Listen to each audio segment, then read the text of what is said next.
রথের দিনটা আমরা কিভাবে কাটালাম আজকে তোমাদের সাথে শেয়ার করব। তো চলো শুরু করা যাক। আমরা রেডি হচ্ছিলাম, কেননা আজকে যাব হচ্ছে পিসির বাড়িতে। তো সেই মুহূর্তেই আমার একটা কল আসে যে ফ্লিপকার্ট থেকে ডেলিভারিটা নেওয়ার জন্যে। আর আমরা ওয়াশিং মেশিন অর্ডার করেছিলাম। অ্যাকচুয়ালি আমাদের আগের ওয়াশিং মেশিনটা একটু নয়েজ হচ্ছিল, তো সেটা একটা ভালো অফার ছিল, ওই জন্য ওটাকে এক্সচেঞ্জ করিয়ে দিয়েছি। আর এইটা নেওয়া হয়েছে গোদরেজেরটা, সেটা জাস্ট সেদিনকে ইনস্টল ছিল না, জাস্ট ডেলিভারিটা ছিল।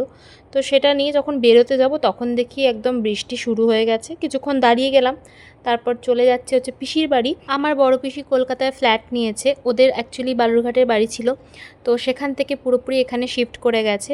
তো সেখানেই আজকে যাওয়া, কেননা গৃহপ্রবেশ রয়েছে। আর তোমাদের সঙ্গে আমি অলরেডি বালুরঘাটের বাড়িটা, মানে হচ্ছে যেটা পিসিদের আগের বাড়ি ছিল, সেখানে আমি অলরেডি কিন্তু সেই ভাইফোঁটা কালী পুজোর যে ব্লগগুলো আপলোড করেছিলাম আগের বছর, সেগুলো কিন্তু অলরেডি রয়েছে। এখন যা কিছু হবে ভাইফোঁটা থেকে শুরু করে সব কিছু এই কলকাতাতেই হবে।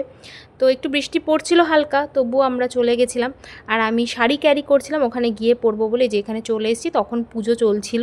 আরেকটা জিনিস তোমাদের সাথে শেয়ার করে রাখি, আমার মাম্পা দাদা মানে হচ্ছে বড় পিসির ছেলে, সে কিন্তু যে সোসাইটিতে থাকে ওই সোসাইটিতেই কিন্তু আমার পিসিরা ফ্ল্যাটটা কিনেছে।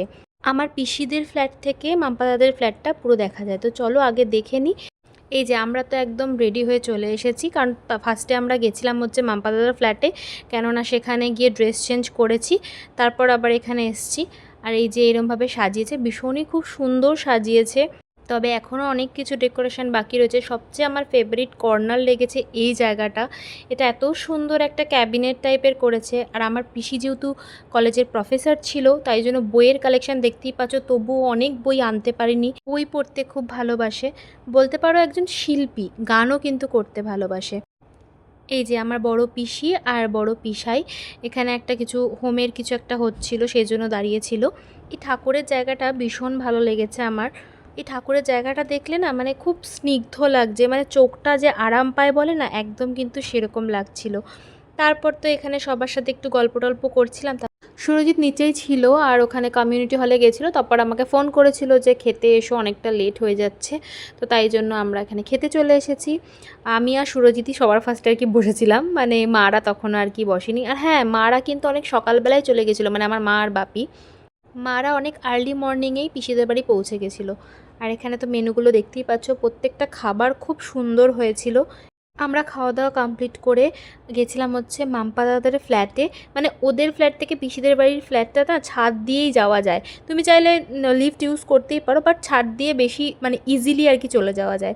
আর সেদিনকের ওয়েদারটা এতটাই সুন্দর ছিল, মানে মাঝে মাঝে বৃষ্টি হচ্ছে, থেমে যাচ্ছে, এইরকম টাইপের ওয়েদার ছিল। জানো তো, কোনো হাইটে যদি আমি থাকি, ওপর থেকে যদি নিচের দিকে তাকাই, আমার ভীষণ মাথা ঘোরে। যেমন এই জায়গাটা আর কি, যখনই ভিডিওটা করছিলাম আমার তখনই মাথা ঘুরছিল, ভয়ের চোটে আমি আবার ভেতরে ঢুকে গেছিলাম। তোমাদের বললাম না ওদের ছাদ থেকে আর কি পিসিদের বাড়িতে ফ্ল্যাটটায় যাওয়া যায়। দেখো ছাদ থেকে আমি তোমাদের দেখাচ্ছি ভিউটা, এত সুন্দর লাগছিল সেই দিনের ওয়েদারটা যে কি বলবো। তখন মনে হচ্ছিল কি যে ছাদেই কিছুক্ষণ দাঁড়িয়ে থাকে, এত সুন্দর লাগছিল ওয়েদারটা। আমরা সেদিনকে এই করেছি, একবার মাম্পা দাদাদের ফ্ল্যাট, একবার পিসিদের ফ্ল্যাট, এরকম করে করে আর কি যাচ্ছিলাম আর বসছিলাম। একটা রুম তো পুরো গিফটসেই ভরে গেছে, দেখো বিছানার মধ্যে ভর্তি গিফটস। আর এই মানুষটাকে দেখছো, এই মানুষটা হচ্ছে আমার জেঠি, খুব ভালো মানুষ। বাড়ি চলে যাচ্ছিল সেদিনকে, থাকেনি।